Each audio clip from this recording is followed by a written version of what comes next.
লাইভে আমি অর্ধেন্দু আপনাদের সাথে। বর্তমানে হুগলি আর পশ্চিম মেদিনীপুর অর্থাৎ একাধারে খানাকুল 1 আর 2, অপর ধারে পশ্চিম মেদিনীপুরের ঘাটাল ব্লক সংযোগ রক্ষাকারী যে হরিশপুর বন্দর খেয়াঘাট, সেই খেয়াঘাটে আবার তৈরি হতে চলেছে আশা সেতু। আবারও মানুষের মনে আশা জাগাবে সাময়িক, তার দৃশ্য আপনাদের সামনে আমি তুলে ধরছি।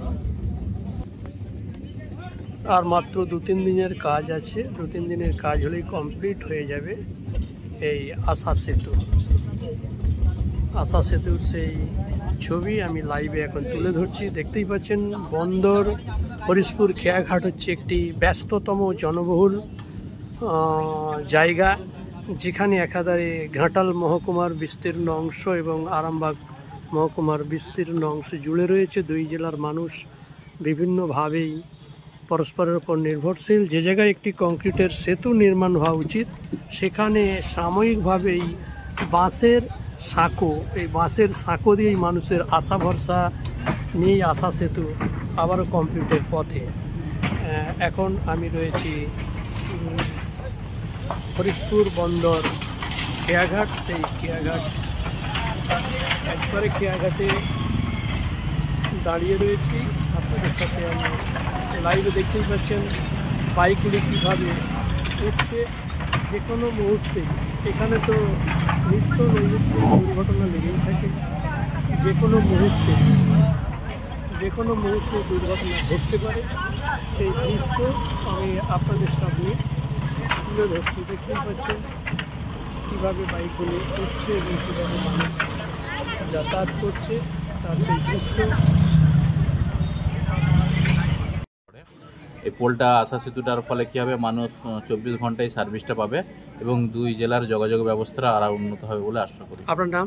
আমার নাম শেখ শরীফুল ইসলাম। আপনি এখানে? আমি এই ঘাটে ম্যানেজারই করি। ধন্যবাদ। তাহলে শুনতেই পেলেন এখানে ঘাটের ম্যানেজার ওনাদের বক্তব্যে। আচ্ছা, এই জন্য অতিরিক্ত ভাড়া নেওয়া হবে নাকি? না না না না না, সেম ভাড়া, একই ভাড়া, যেমন আগের বছর যেমন ছিল সেম একই সিস্টেমে। ধন্যবাদ।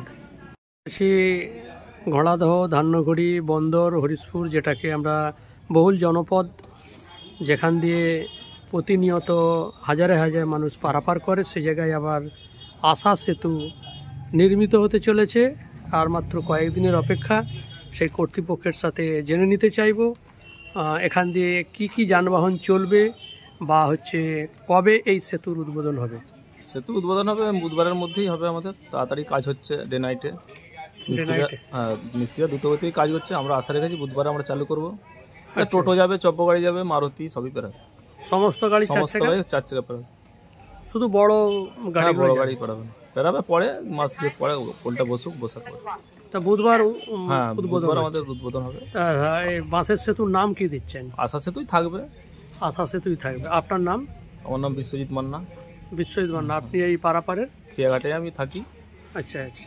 কাজের বিশ্বজিৎ বাবুর কাছ থেকে আমরা জানলাম যে এখানে আবার সেই আশা সেতু মানুষের মধ্যে আবার সেই আশা জাগাচ্ছে, যাতে রাত বিরতে অতি সহজে মানুষ পারাপার হবে। হ্যাঁ, কি বলবেন বলুন এই নিয়ে? এর আগের বছর আমাদের এখানে আশা সেতু নির্মাণ হয়েছিল। মানুষদের 2 জেলার একটা প্রধান কেন্দ্র এই বন্দর হরিশপুর খেয়াঘাট। সেই আশা সেতু সকলের ভালোবাসায় আবার নির্মিত হতে চলেছে।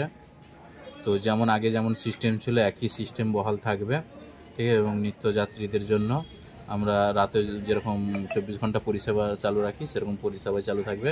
সাইকেল, মোটরসাইকেল, পিক আপ, 4 চাকা যাবতীয় গাড়িগুলো এখান থেকে পারাপার হবে। দিনরাত 24 ঘন্টা খোলা থাকবে। যেহেতু নৌকা চলাকালীন এগুলো আমাদের 9টার পরে বন্ধ হয়ে যেত, যেহেতু ঘাটাল হসপিটালটা কাছাকাছি, তো হুগলির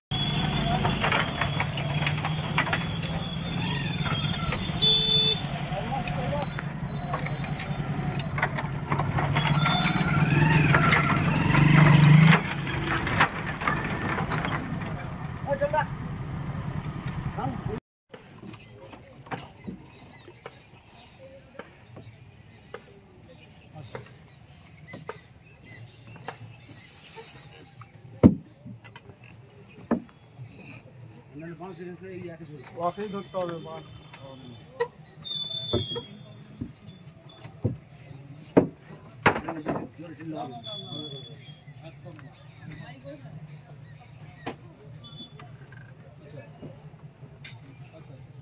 আপনারা জানেন যে আমাদের দাবি কংক্রিটের ব্রিজের, আমরা পাকার ব্রিজের দাবিতে ইতিমধ্যেই দিল্লি, নবান্ন বিভিন্ন জায়গায় যোগাযোগ করেছি। মাঝে মধ্যেই তাদের পক্ষ থেকে কিছু প্রত্যুত্তর আসছে।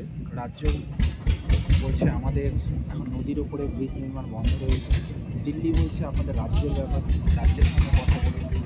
কিন্তু আসলে ভুক্তভোগী হচ্ছে সাধারণ মানুষ। প্রত্যেক বছর কোটি কোটি টাকার ট্যাক্স দিয়ে দেওয়া হচ্ছে।